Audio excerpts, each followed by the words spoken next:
কেমন আছেন দেশবাসী? সবাই আমার নমস্কার নিবেন। সত্যি বলতে কি আমি ভুল করেছি আওয়ামী সরকারকে সাপোর্ট করে। আমি আসলে জানতাম না যে শেখ হাসিনা এত তাড়াতাড়ি পদত্যাগ করবে। ভেবেছিলাম আওয়ামী লীগের যে কোনো একটা পদ নিয়ে বসবো, কিন্তু সব তো মাটি হয়ে গেল। এখন উল্টো আরো পালিয়ে পালিয়ে বেড়াচ্ছি। আসলে আমি যে শাস্তিটা পাচ্ছি এটা বুবলির অভিশাপ। কারণ আমি যে কোনো প্রোগ্রামে গেলেই বুবলিকে অনেক ছোট করে, অনেক অপমান করে কথা বলি। এটা আসলে ঠিক না। আপনারা আমার নাম দিয়েছেন বন্ডমাসি, এতে আমি কোনো রাগ করিনি, কারণ এটা আমার প্রাপ্য ছিল। আর তাছাড়া আমার যে ফিগার, আমাকে তো মাসির মতোই লাগে। আপনাদের দোষ কি আর?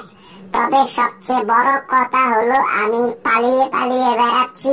আপনারা দেশবাসী বুবলিকে বলে দিবেন আমাকে ক্ষমা করে দিতে, তা না হলে সারা জীবন পালিয়ে পালিয়ে বেড়াতে হবে। একবার যদি জনগণ আমাকে পায়, গণপিটুনি দিয়ে মেরেই ফেলবে। আরো কত যে খারাপ কাজ করেছি টাকার বিনিময়ে, দেশের বাইরে যে কোনো পুরুষের সাথে সময় কাটিয়েছি, তবে এতে আমার কোনো দোষ নেই। আমিও তো একটা মেয়ে মানুষ, তাই না? আমারও তো শরীরের একটা জ্বালা আছে। সাকিব আমার দিকে ফিরেও তাকায় না, তাই এই শরীরের জ্বালা মেটাবার জন্য কয়েকদিন পর পর দেশের বাইরে যাই। সবাই ভালো থাকবেন। সবাইকে আমার নমস্কার, আদাব।